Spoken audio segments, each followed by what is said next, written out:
Enfield কিনা আমার স্বপ্ন ছিল। আমি রয়্যাল এনফিল্ড কিনে ফেলেছি, কিন্তু আমার রয়্যাল এনফিল্ডটা কিনে যাচ্ছে, আমার চুরি হয়ে গেল রয়্যাল এনফিল্ডটা।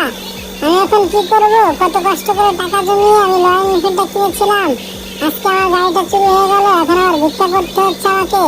ভিক্ষা করে করে কিছু টাকা গুছিয়ে আমি এই গাড়িটা কিনেছিলাম। আবার একটা কিনবো গাড়ি। হ্যাঁ, কি মজা, কত সুন্দর মজা হবে। হুররে, গাড়ি কিনে। কেমন আছো? ভালো আছো? আমার সন্তানরা কি করছে, কি খাচ্ছে? ভালো আছে তোমার সন্তানরা? খাওয়া দাওয়া করছে? আমার ছেলেটাকে দেখে রাখবো, সমস্যা নেই। হ্যাঁ, এই বিড়ালের বাচ্চা, বিড়াল ওঠ, কাজ করতে হবে তোকে। তুই কাজ করবি না? তোর আব্বা তো দেশে যে মরে পড়ছে, তুই কাজ করে খাবি, যা সব কাজ করবি তোকে।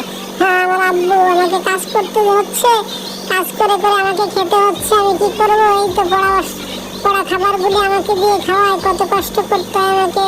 তুমি তো জানো না, আমি থাল বাটিগুলি ধুচ্ছি, আমাকে দিয়ে কাজ করায়। আমাকে স্বপ্ন বলে আমাকে দিয়ে এই কাজগুলি করাচ্ছে। দেখি আমার আব্বার নাম্বারে একটা কল দিই আমি।